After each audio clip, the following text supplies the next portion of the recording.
And Arya cinema ద్వారా ప్రేక్షకులకి మరింత దగ్గరైనటువంటి ఒక ఫెంటాస్టిక్ యాక్టర్ ఉన్నారండి. ఆయన ఇప్పుడు మనం స్టేజ్ పైకి పిలిచేద్దాము. సుబ్బరాజు గారు, can we have you on stage?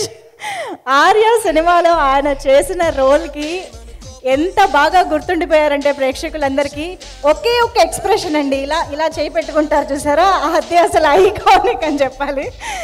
So Subbaraju గారు మాట్లాడతారు. Thank you very much. Aravind గారు కోపంగా చూస్తున్నారు, త్వరగా వెళ్ళిపోతుంది సార్. ఫస్ట్ దిల్ రాజు గారికి, సుకుమార్ గారికి, బన్నీకి, అందరికీ, మా కో యాక్టర్స్ శివబాలాజీకి, దేవి గుర్తుపట్టలేదు, ఒక్క నిమిషం సారీ. 7 రోజులు క్యారెక్టర్ అని రమ్మన్నారు నన్ను అప్పుడు దిల్ రాజు గారు, నాకు ఇంకా గుర్తుంది. 7 రోజులని మొదలుపెట్టిన తర్వాత 37 రోజులు అయింది. అది నాకు జీవితంలో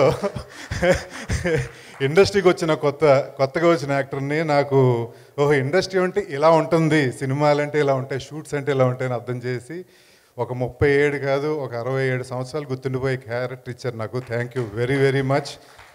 రుణపడి ఉంటాను రాజు గారు అండ్ సుకుమార్ గారికి. Thank you. Bunny, hats off man. Thank you. Amazing. Thank you so much Subbaraj గారు.